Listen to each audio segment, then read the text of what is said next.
Goror ini adalah induk dari semua kejahatan-kejahatan transaksi membeli polis ini gitu kan ya. Membeli polis ini dengan harapan semua resiko yang terjadi di mobil itu ditanggung gitu. Tetapi pada kenyataannya tidak ditanggung semua.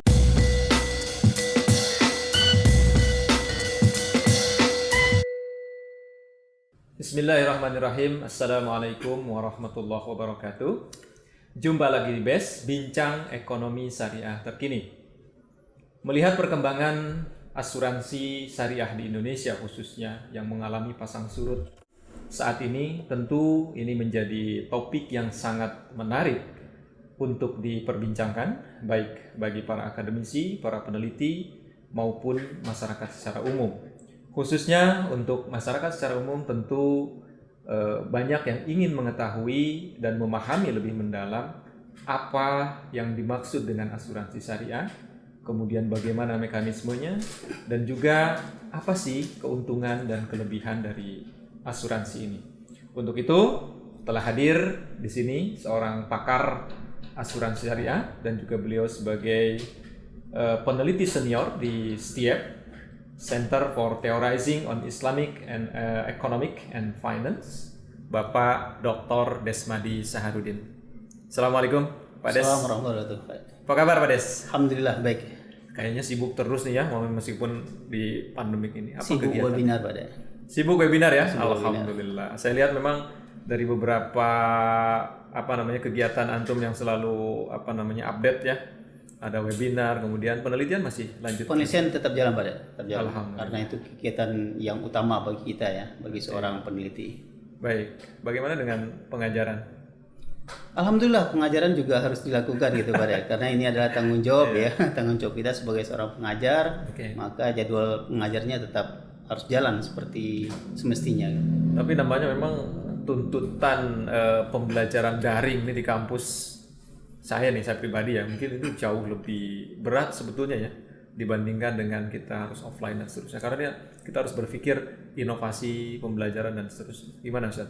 Iya Pak Dek, sama barangkali Pak Dek ya. Dulu ketika pembelajaran offline kita kadang-kadang berpikir enak juga kayaknya online ini gitu. Tapi ketika sudah kita merasakan online sekian lama ini gitu, tapi kita mulai berpikir juga sepertinya offline jauh lebih enak. Lebih enak gitu, baik. Belum lagi anak-anak ya? Belum lagi anak-anak ya, karena di rumah itu anak-anak kalau belajar secara online gitu, dia kan tidak bisa dilepas begitu saja gitu. Tidak bisa dilepas gitu, harus diawasi. Sepertinya juga kita mengawasi mahasiswa gitu, Pak. Malah ini lebih berat. Iya, ini yang lebih berat ya. Oke, kalau penelitian gimana? Kegiatan penelitian selama pandemik ini, tapi terus berjalan ya, terus berjalan.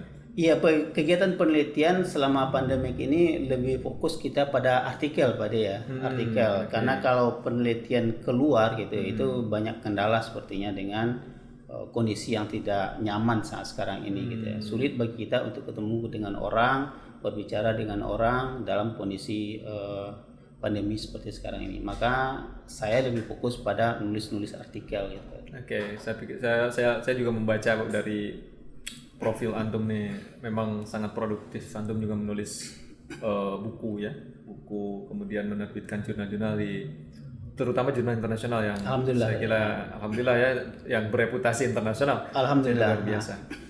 Oke, baik Pak Des, ini hari ini kita akan membicarakan tentang satu topik yang menurut kami gitu ya di STIEP ini sangat menarik untuk kita perbincangkan, dan tentu ini juga diharapkan dapat memberikan pencerahan saya kira kepada masyarakat secara umum terkait dengan asuransi syariah. Dan kita lihat bahwa perkembangan saat ini ya, asuransi syariah di Indonesia itu mengalami naik turun ya, mengalami konjungtur yang cukup, saya kira cukup cukup ya, ada kenaikan yang luar biasa, tapi juga kemudian ada penurunan ya di sisi industri ini gitu. Nah, bagaimana Pak Des sebagai peneliti melihat perkembangan asuransi di Indonesia ini? Sebelum kita masuk ke hal-hal yang paling mendasar nanti. Baik Pak Ade, begini Pak Ade, saya mulai meneliti perkembangan asuransi syariah ini sebetulnya sejak saya mulai masuk kuliah S3 ya, tahun 2007 ya, tahun 2007. Disertasi saya juga menulis tentang pembayaran ya, claim settlement pada asuransi syariah gitu. Nah, perkembangan dalam asuransi syariah kita lihat belakangan ini agak berubah daripada awal-awal ya. Perubahan itu terjadi karena efek daripada klaim ini gitu.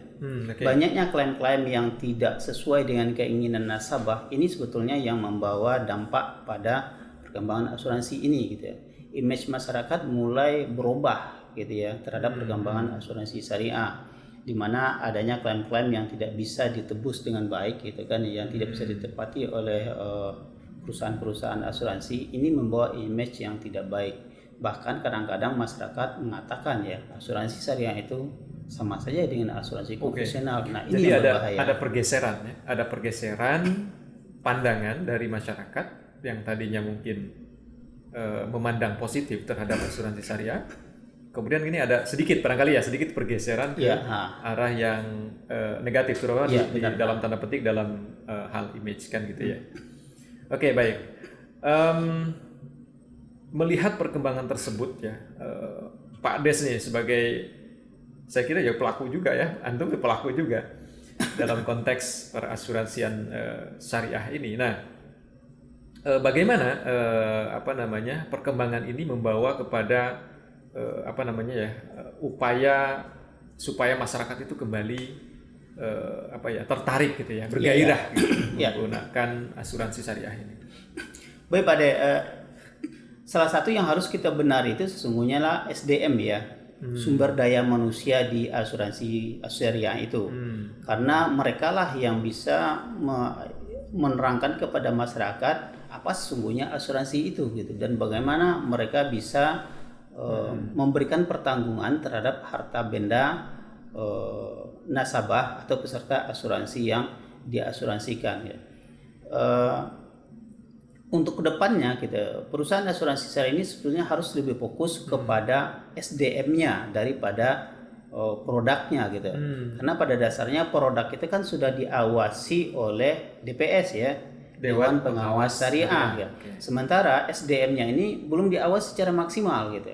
Nah, selama ini memang SDM-nya seperti apa? Apakah mungkin mereka yang berasal dari asuransi konvensional, kemudian mereka switching gitu ya, dengan pembelajaran singkat barangkali gitu, kemudian menjadi praktisi di bidang asuransi syariah, atau apakah seperti itu atau bagaimana? Iya Pak De, asuransi syariah ini sebetulnya ramai itu ya karena ada profit di sana gitu. Karena ada profit di sana. Banyak pelaku-pelaku asuransi syariah ini berasal dari asuransi konvensional. Karena apa? Karena ada profit di sana gitu. Jadi pemain-pemainnya itu pada awalnya mereka adalah pemain konvensional, karena sudah mulai ada aturan-aturan atau peminat-minat dari masyarakat untuk berpindah kepada asuransi syariah, mereka membuat jaringan baru di asuransi syariah, seperti umpamanya membuka cabang baru, membuat kantor baru daripada perusahaan-perusahaan asuransi konvensional itu. Kemudian gitu bisa kita sebutkan bahwa seperti karyawan, pegawai, agen gitu yang berkecimpung di perusahaan-perusahaan asuransi syariah ini, itu sepertinya masih banyak daripada lulusan-lulusan perguruan tinggi umum gitu ya. Untuk umum. Kalau seandainya kita bisa imajinasikan gitu, mereka yang lulus dari perguruan tinggi umum ini gitu, secara intelligence mungkin mereka bisa bagus. Tetapi secara pemahaman secara syar'i, saya yakin mereka masih di bawah daripada perguruan tinggi Islam gitu. Nah, asuransi syariah harus memadukan antara dua unsur ini. Ya, kepintaran dalam berbisnis, kemudian juga pemahaman terhadap aspek-aspek syariah. Stop dulu sampai di situ. Nah, ini kan terkait dengan tadi kita dalam perbincangan ini gitu ya, ingin memberikan pemahaman mendasar kepada masyarakat secara luas gitu tentang asuransi syariah itu. Nah, tadi Pak Ade sudah mulai masuk nih. Apa sih yang disebut dengan asuransi syariah? Nah, ini mohon dipaparkan lebih lebih detail lagi, Pak. Oke, asuransi syariah itu kan suatu bentuk pertanggungan gitu, yang selamat dari unsur gharar, maisir dan riba. Nah, Gharar, maisir dan riba. Oke, satu-satu dijelaskan. Saya mulai dari gharar dulu ya. Silakan. Gharar ini adalah induk dari semua kejahatan transaksi ekonomi ya.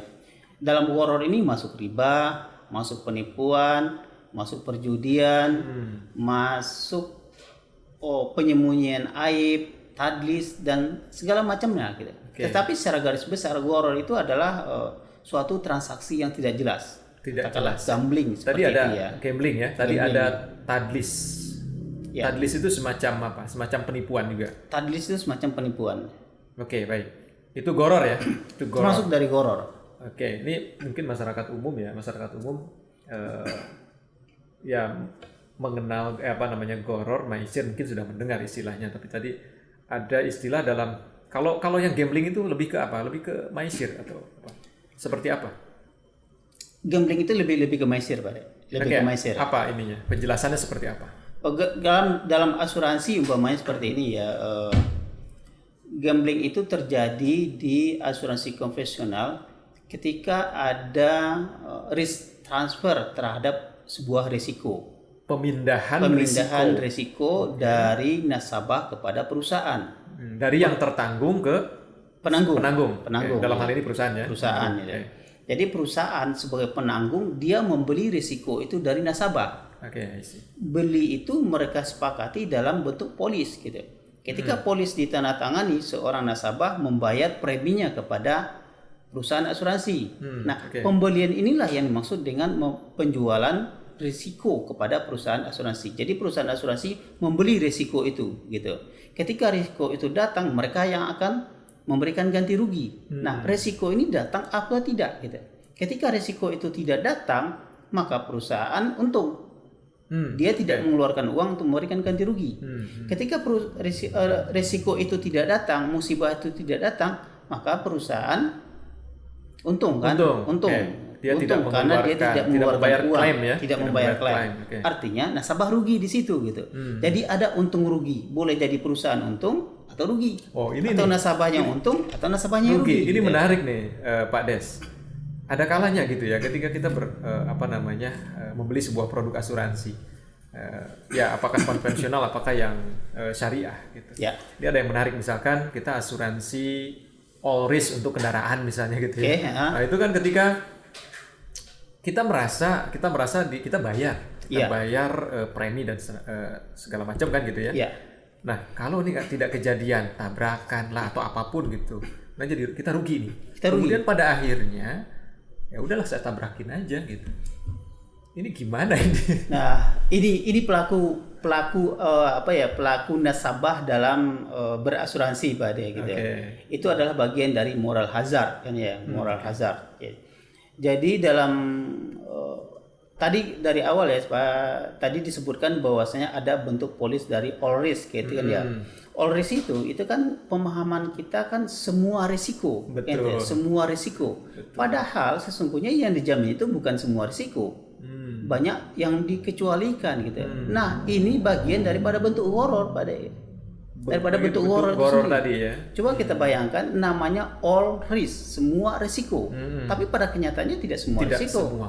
Tidak semua risiko. Nah, ini berbahaya menurut saya gitu kan. Karena pemahaman kita pada saat kita membacanya all risk, artinya semua risiko yang terjadi pada kendaraan kita ditanggung gitu.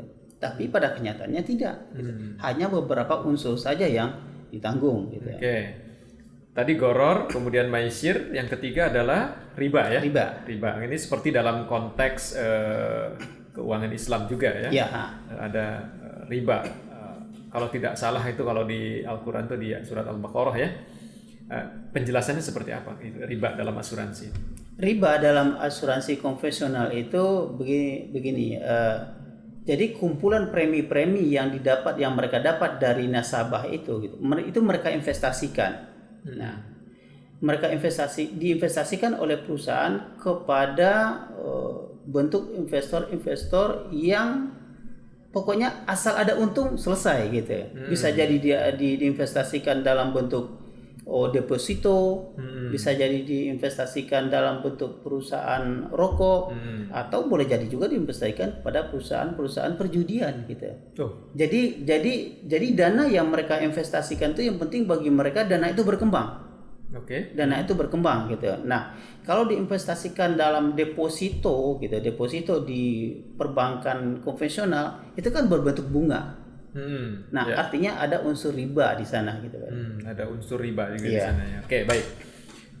Kita tarik sedikit mungkin ke arah yang lebih umum. Ini di masyarakat kan bukan kesadaran barangkali ya, keinginan, ketertarikan untuk berasuransi begitu. Ini kan masih sangat kecil, terutama di masyarakat Indonesia.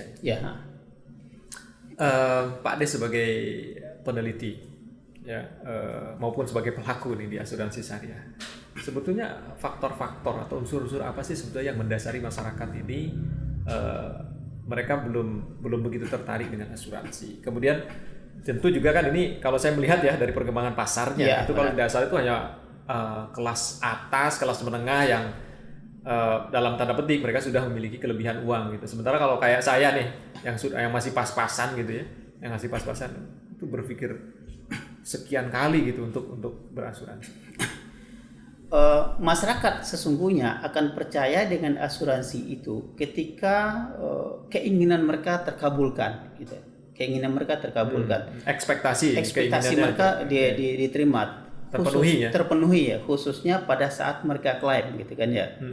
Ketika mereka tidak klaim mereka ditolak, nah ini mulai goyah kepercayaan masyarakat kepada asuransi apapun. Apakah itu asuransi konvensional atau asuransi syariah gitu. Contohnya begini, ketika mereka memahami polis all risk itu adalah semua resiko gitu. Polis itu kan perjanjian asuransi. Itu perjanjian asuransi gitu. Nah, polis dalam kendaraan bermotor itu ada disebut dengan all risk dan total loss only gitu kan ya. Nah, all risk ini artinya semua risiko dijamin.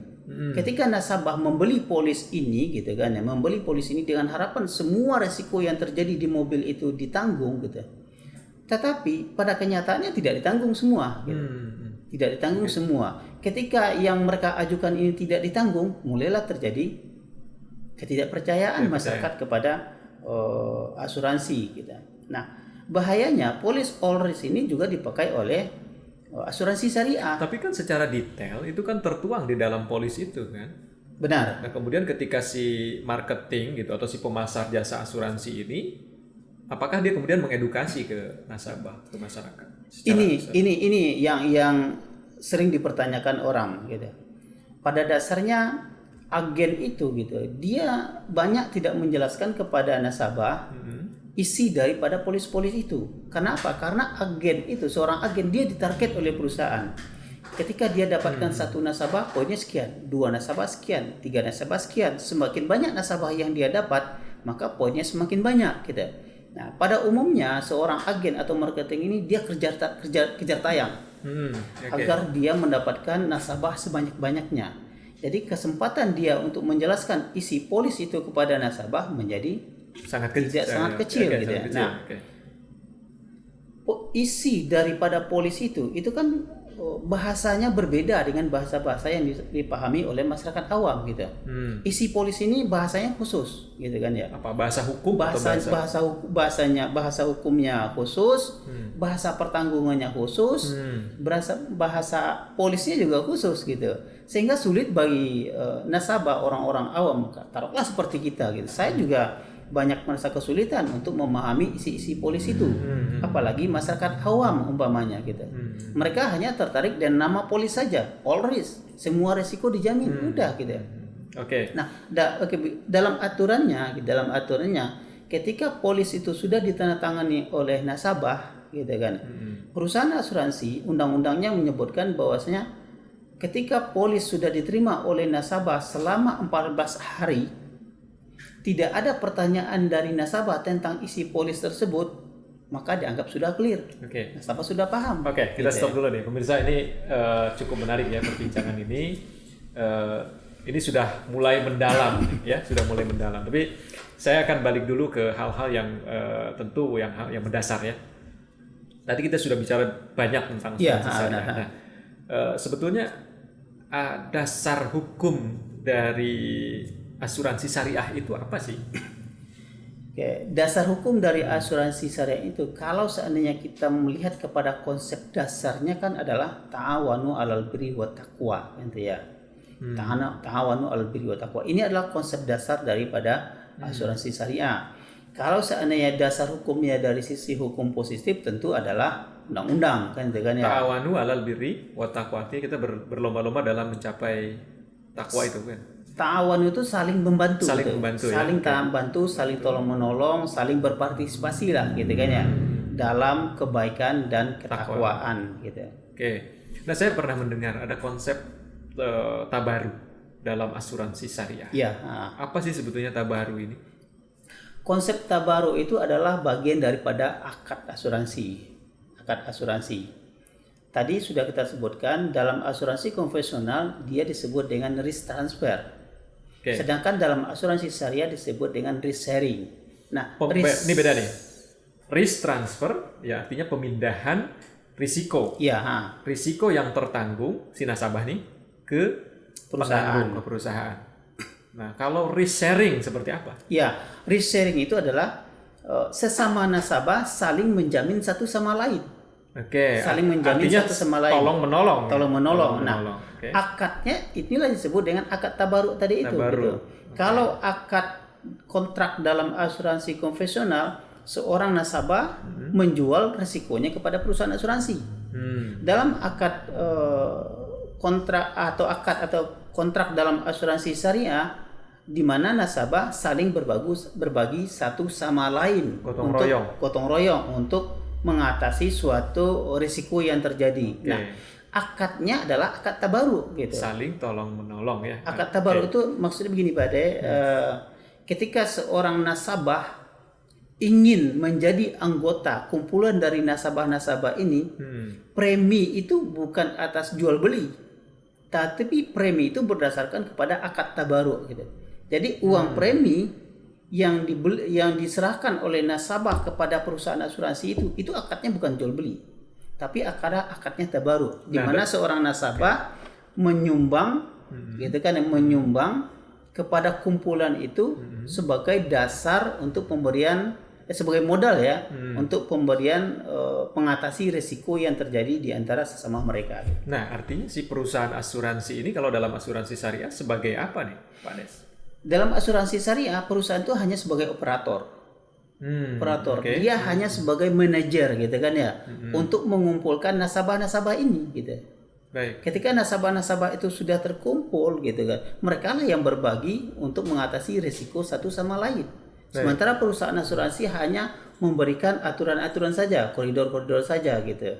Mana yang harus diberikan ganti rugi, mana yang tidak. Kemudian menjelaskan isi-isi polis berdasarkan kesepakatan mereka. Oke, baik. Ustaz, satu pertanyaan lagi nih ya sebelum kita masuk di rehat sejenak. Dalam konteks tadi ya, dasar hukumnya adalah hukum syariah dan juga hukum negara dalam hal ini tentu ya. Untuk di Indonesia tentu perusahaan asuransi syariah juga harus ada payung hukum dalam bentuk apa? Perseroan terbatas ya. Kalau tidak salah, seperti itu. Ya, asuransi syariah di Indonesia itu sudah mulai berbentuk badan hukum ya, bisnis. Mereka bisa ada yang berbentuk PT, seperti halnya juga sama dengan asuransi konvensional. Dasar hukumnya tentu dasar hukum yang berlaku di Negara Kesatuan Republik Indonesia, gitu. Namun di sana dalam konteks manajemennya kalau tidak salah kan itu wajib harus ada dewan pengawas syariahnya ya, ada DPS di sana. Ya, itu perbedaan manajemen perusahaan asuransi syariah dengan asuransi konvensional. Di mana dalam asuransi syariah ini ada yang disebut dengan DPS, Dewan Pengawas Syariah. Oke, baik pemirsa, kita rehat sejenak.